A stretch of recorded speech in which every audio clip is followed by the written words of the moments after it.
Ukisikia neno mwanajeshi, picha gani inakuja kichwani? Ni gwanda la kijani, bunduki mkononi, panga kiunoni, begi kubwa mgongoni, au ile sura mbaya ambayo ukiangalia unahisi kama inakwambia wewe sitaki mazoea? Lakini naomba nikuulize, umeshaona wanajeshi wanaovaa kama vinyago?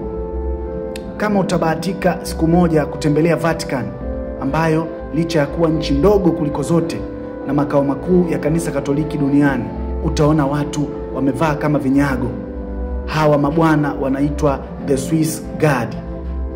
Ni jeshi maalum lenye kazi ya kumlinda Papa Francis, ambaye ndiyo kiongozi wa kanisa Katoliki duniani. Lakini kwa nini Papa Francis analindwa na wanajeshi waliovaa kama vinyago vya uchekeshaji?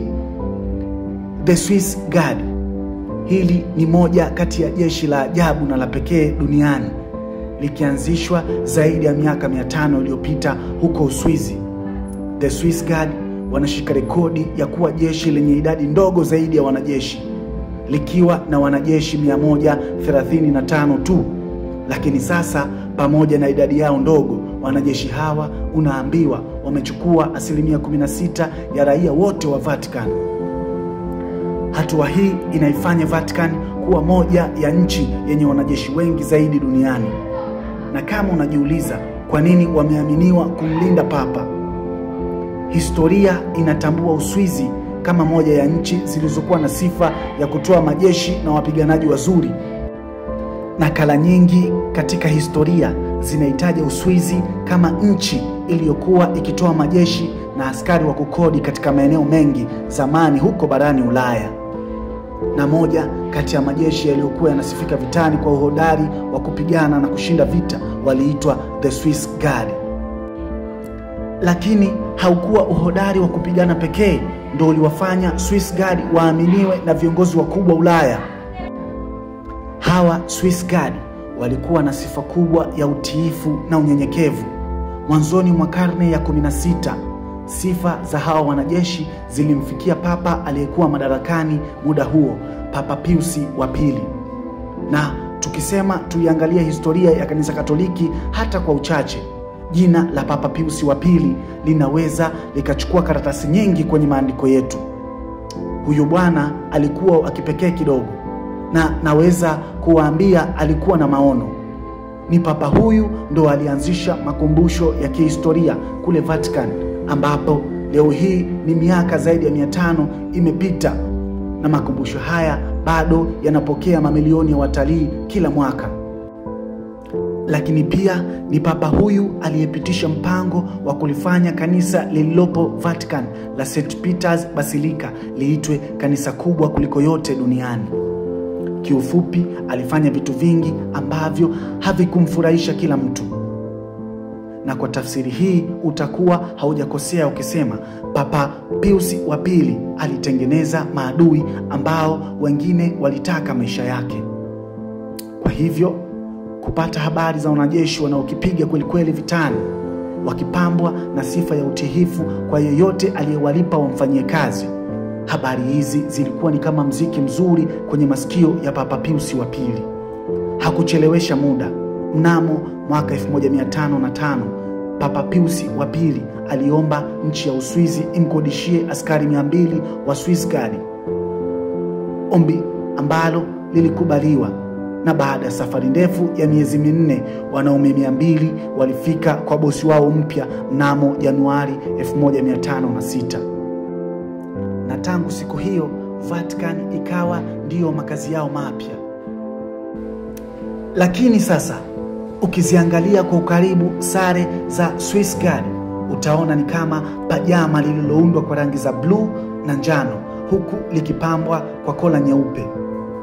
Kulikuwa na maana nyuma ya hii design, na maana yake ni kuwa sare za hawa wanajeshi ziliundwa zikiwakilisha familia kubwa na maarufu nchini Italia, familia za Della Rovere na Medici.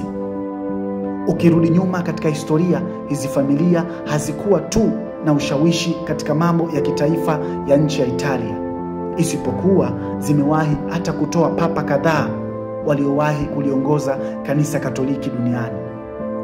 Na kama haujui, hilo pajama lao linavyoonekana kama la kinyago kwa enzi hizo, hilo vazi ndio lilikuwa habari ya mjini. Wanajeshi hawa hawajabadili vazi hilo licha ya muda kupita na mabadiliko makubwa katika uwanja wa vita na mapigano. Swiss Guard ni moja ya majeshi bora duniani. Wakiwa kazini, hawa jamaa unaambiwa ni moto wa kuotea mbali. Huwa hawavai yale kama vinyago na huwa hawabebi panga wala mkuki. Wanaume hawa huwa wanakula jezi zao za bluu na wakijilinda na silaha za kisasa kama bunduki. Kwa miaka ya hivi karibuni, askari wa Swiss Guard hawajapewa mtihani uliowalazimisha watuoneshe ubora wao kimapigano. Kwa hivyo, ukitaka kujua utata wa hawa jamaa, inabidi turudi nyuma kidogo katika historia mwaka 1527. Ikiwa ni miongo miwili tangu wakabidhiwa kibarua cha kumlinda Papa. Wanajeshi wa Swiss Guard walikutana na mtihani wao wa kwanza.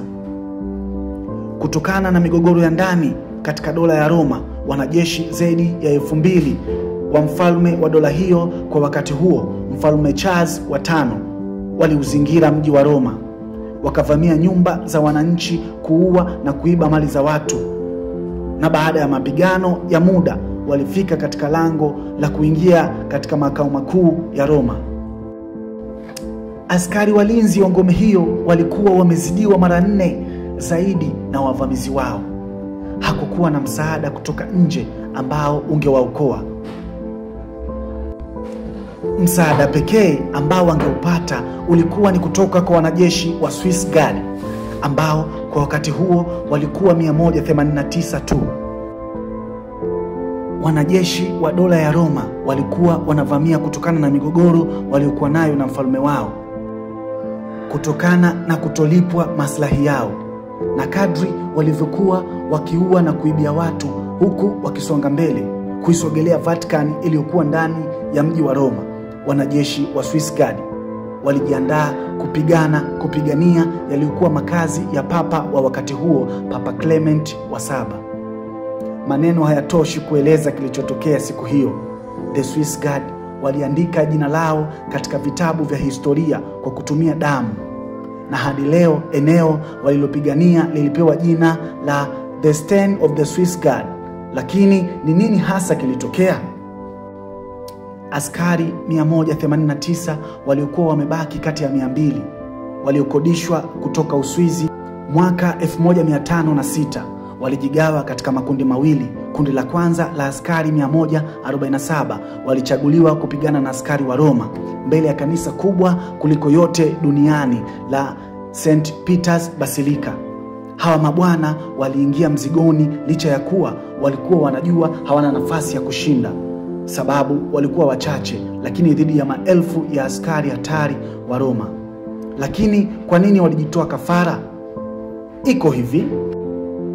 Wakati hawa 147 wakipigana na kutoa maisha yao mbele ya kanisa la Basilika, askari waliosalia 42 kukamilisha idadi ya 189 walikuwa na kazi ya kumtorosha Papa Clement wa 7, na walifanikiwa kumfikisha eneo salama ambapo alikuwa papa kwa miaka 7 zaidi hadi alipofikwa na umauti.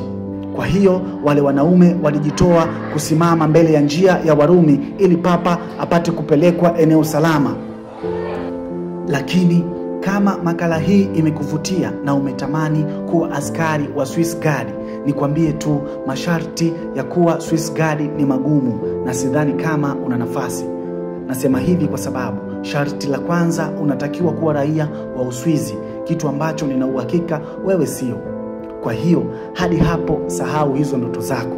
Masharti mengine ni kama ilivyo kwa majeshi ya kawaida. Lazima uwe mwanaume, miaka yako iwe ni kati ya 19 hadi 30.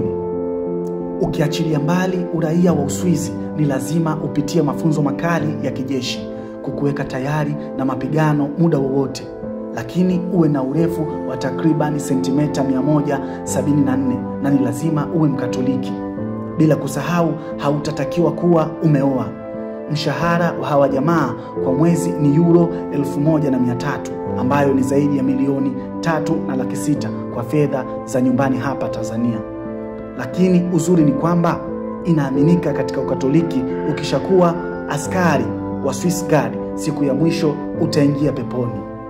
Asante kwa kutazama video yetu. Ili kupata video hii na nyingine nyingi, bonyeza alama ya subscribe, kulike na kucomment ili uwe wa kwanza kupata video zetu pindi tu zinapowekwa hewani. Asante.